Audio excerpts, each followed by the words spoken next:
అయితే యావత్ ప్రపంచవ్యాప్తంగా మన ముస్లిం సోదరులు ఎంతో పవిత్రంగా కొలిచే రంజాన్ పండుగను అంగరంగ వైభవంగా ఒక నెల రోజుల కాలం పాటు పవిత్రంగా నమాజ్ చేసుకుంటూ ఆ అల్లాను స్మరిస్తూ ఈ విధంగా దాదాపు ఒక నెల రోజుల కాలం పాటు కఠోరమైనటువంటి ఉపవాసాలను పడుతూ ఉంటారు. అందులో భాగంగానే ఈరోజు మన కుబీర్ మండల కేంద్రంలో ఉన్నటువంటి కుబీర్లో ఇక్కడ ఈ ఇఫ్తార్ పార్టీని ఏర్పాటు చేయడం జరిగిందన్నమాట. ఈ కార్యక్రమానికి గాను మన ముదల్ నియోజకవర్గం market committee chairman Bhainsa Anandrao Patel garu, అదేవిధంగా మన Kubeer market committee chairman Gonekar Kalyan garu, అదేవిధంగా కుబీర్ మండల సర్పంచ్ సాయినాథ్ గారు, అదేవిధంగా మాజీ సర్పంచ్ విజయ్, మాజీ మార్కెట్ కమిటీ చైర్మన్ కందూరు సంతోష్ గారు, అదేవిధంగా ఉప సర్పంచ్ గంగాధర్ గారు తదితరులు ఈ కార్యక్రమంలో పాల్గొని అక్కడ ఉన్నటువంటి మైనారిటీ సోదరులకు అందరికీ ఉపవాసాలలో ఈ విధంగా ఈ ఇఫ్తార్ విందులో పాల్గొనడం జరిగింది.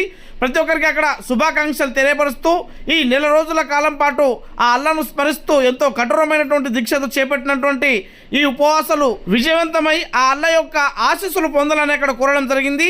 అదేవిధంగా ముందస్తు రంజాన్ పండుగ శుభాకాంక్షలు కూడా తెలపడం జరిగింది.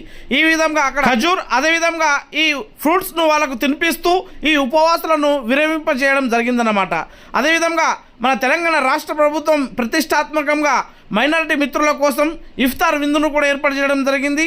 ఇక్కడ వాళ్ళకు భోజనము అదేవిధంగా ఉపవాసాల కోసం ఫ్రూట్స్ అందించడం జరిగింది. ఈ కార్యక్రమంలో భాగంగానే జావేద్ ఖాన్ గారు, మైనారిటీ నాయకులు ఇసాక్ భాయ్ గారు, బబులు గారు, ఇర్ఫాన్ ఖాన్ గారు తదితరులు, అదేవిధంగా అక్కడ ఉన్నటువంటి మన మస్జిద్ కమిటీ సభ్యులు పాల్గొనడం జరిగింది.